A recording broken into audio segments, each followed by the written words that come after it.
বন্ধুরা আমার ডেলি ব্লগে তোমাদের সবাইকে স্বাগত। বন্ধুরা আমি আজকে তোমাদের একটা প্রথমেই কথা বলি, আমার প্রচণ্ড পরিমাণে ঠান্ডা লেগেছে, গলার আওয়াজ একদম ঠিকঠাক নেই। তো দেখো আজকে কী রান্না করেছি। আজকে করেছি লাউয়ের খোলা আর আলু একটু ভাজা। বন্ধুরা আমরা সবাই কম বেশি লাউয়ের খোলাটা ভাজা খাই এবং ভালোবাসি। তো চলো কীভাবে করলাম একটু তোমাদের সঙ্গে সেটা শেয়ার করি। প্রথমে আমি কড়াইতে দিয়েছি তেল, তারপরে দিয়েছি একটু কালো জিরে, কাঁচা লঙ্কা আর একটু পেঁয়াজটা বেশ কিছুটা ভাজা ভাজা হয়ে যাওয়ার পরে লাউয়ের খোলা আর আলুটা দিয়ে দিয়েছি, দিয়ে একটু নাড়াচাড়া করে তার মধ্যে দিয়েছি একটু নুন আর হলুদ দিয়ে ভাজা মতন করে নাড়াচাড়া করে চাপা দিয়ে দিয়েছি।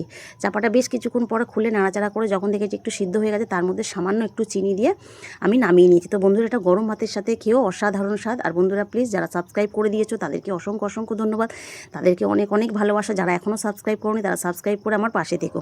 আর বন্ধুরা যারা লাইক কমেন্ট শেয়ার করবে তাদের কমেন্ট বা তাদের নাম আমি পরের ভিডিওতে উল্লেখ করব। আর ফেসবুক বন্ধুরা প্লিজ তোমরা ফলো করে পাশে থেকো, কারণ তোমরা ছাড়া এগিয়ে যাওয়াটা কখনোই সম্ভব না।